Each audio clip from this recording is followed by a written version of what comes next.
Hi friends, Radhika টিপসে আপনাদেরকে স্বাগতম। ছেলে হোক বা মেয়ে হোক, সুস্থ সন্তান জন্ম দেওয়াটাই সবচেয়ে বড় কাম্য।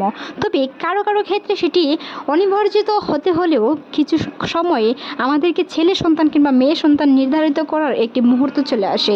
তাই আজকের এই ভিডিওতে আলোচনা করবো এরকমই কিছু বিষয় নিয়ে যে সব গর্ভবতী মায়েরা ছেলে সন্তানের আকাঙ্ক্ষিত করছেন। আজকের এই ভিডিওর মাধ্যমে জানতে পারবেন ছেলে সন্তান হওয়ার কিছু টিপস। আসুন মূল আলোচনায়। আপনি যখন সহবাস করবেন তখন সহবাসটি ওভুলেশন টাইম হচ্ছে কিনা সেই সময়টা আপনাকে অবশ্যই নির্ধারিত রাখতে হবে। কারণ ডিম্বস্ফোটনের দিন যদি আপনি মিলামেশা করেন তাহলে শুক্রাণুটি তাড়াতাড়ি ডিম্বাণুর সাথে মিলিত হয়ে ছেলে সন্তান হয়। তারই একটি লক্ষণীয় বিষয় হচ্ছে একটি ছেলের মধ্যে শুক্রাণু থাকে XY আর একটি মেয়ের শরীরে শুক্রাণুটি থাকে XX। যদি XY শুক্রাণুটি XX এর সাথে মিলিত হয় তাহলে সেটি ছেলে সন্তান হবে, আর যদি XX সন্তানটি XX এর সাথে মিলিত হয় সেটি মেয়ে সন্তান হবে। তাই ছেলে সন্তানের গতিবিধতা বেশি থাকে ছেলেদের শুক্রাণুর মধ্যে। যদি আপনার ডিম্বস্ফোটনটি হয় সেই সময় যদি আপনি সহবাস করেন তাহলে ছেলে সন্তানের শুক্রাণুর গতিশীলতা বেশি থাকে, যার কারণে ডিম্বাণুর সাথে মিলিত হয়ে সেটি ছেলে সন্তান হবে। তাই অবশ্যই ডিম্বস্ফোটনের দিনটা নির্ধারিত করাটা খুবই গুরুত্বপূর্ণ। যদি আপনি ডিম্বস্ফোটনের দিন সহবাস করতে পারেন তাহলে আপনার ছেলে সন্তান হওয়ার সম্ভাবনা অনেকটাই থেকে যায়। তাই ওভুলেশনের দিন বা ডিম্বস্ফোটনের দিন মেলামেশা করার চেষ্টা করুন। কারণ একটি পুরুষের শুক্রাণুর XX থেকে XY এর গতিশীলতা বেশি থাকে, যেটি ডিম্বাণুর কাছে অতি তাড়াতাড়ি পৌঁছাতে পারে।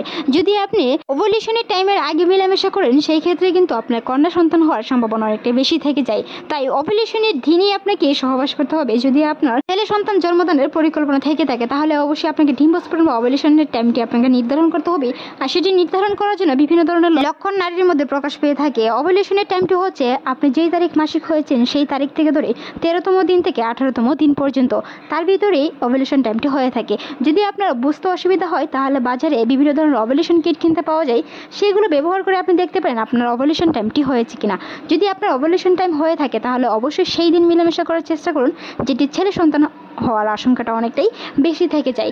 ওভুলেশনের টাইমে মেলামেশা করার চেষ্টা করুন। সহবাসের পরে ফ্রেশ হতে যাবে না, সহবাসের পর অন্ততপক্ষে 10 মিনিট শুয়ে থাকার চেষ্টা করুন যেন শুক্রাণুটি জরায়ুতে সঠিকভাবে প্রবেশ করতে পারে।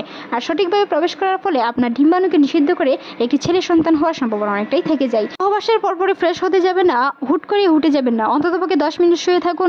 পা দুটি দেওয়ালে উঁচা করে রেখে কোমরের নিচে একটি বালিশ দিয়ে রাখুন যেন শুক্রাণুটি জরায়ুর ভিতরে প্রবেশ করতে পারে সঠিকভাবে, এমনকি একটা সন্তান নির্দিষ্ট হতে পারে। মনে রাখতে হবে ছেলে বা মেয়ে হোক সেটি কোনো বিষয় নিয়ে একটি সুস্থ সন্তান জন্মদানের পরিকল্পনাই সবচেয়ে বড়। তবে তার কোনো বৈজ্ঞানিক ভিত্তিক নেই, তবে সেটি তার অনেক প্রমাণ পাওয়া যায় গবেষণার মাধ্যমে। যদি আপনি সেই কাজটি করতে পারেন, ওভুলেশনের দিন মেলামেশা করতে পারেন তাহলে ছেলে সন্তান হওয়ার সম্ভাবনাটা থেকে যায়। অবশ্যই সহবাসের পরে সেই নিয়মগুলো আপনাকে মেনে চলতে হবে। মাসিকের অন্ততপক্ষে 13তম দিন থেকে 18তম দিন পর্যন্ত রেগুলার মেলামেশা করার চেষ্টা করুন, যেটি আপনার ওভুলেশন টাইম। বিভিন্ন স্রাবের মাধ্যমে দিয়ে ওভুলেশন টাইমটি আপনি নির্ধারণ করতে পারবেন। বা শরীরের তাপমাত্রা যদি আপনার সেই সময় বেশি লাগে তাহলে আপনাকে বুঝতে হবে সেই সময় আপনার ওভুলেশন টাইমটি হয়েছে। তাই ওই সময় মেলামেশা করুন, ছেলে সন্তান হওয়ার সম্ভাবনা থেকে যায়। বিভিন্ন ধরনের পুষ্টিকর খাবার গ্রহণ করুন, এমনকি পুষ্টি সমৃদ্ধ খাওয়ার চেষ্টা করুন। শাকসবজি প্রচুর পরিমাণে খাওয়ার চেষ্টা করুন, সদ্যজাত ফল এমনকি প্রচুর পরিমাণে মৌসুমি ফল খাওয়ার চেষ্টা করুন। যে আপনার শরীরের এবং শারীরিক দিক দিয়ে সব কিছু ঠিক রাখে, আয়রন ঠিক রাখে, এমনকি রক্তের গ্লোবিন সহ সব কিছু ঠিক রাখে।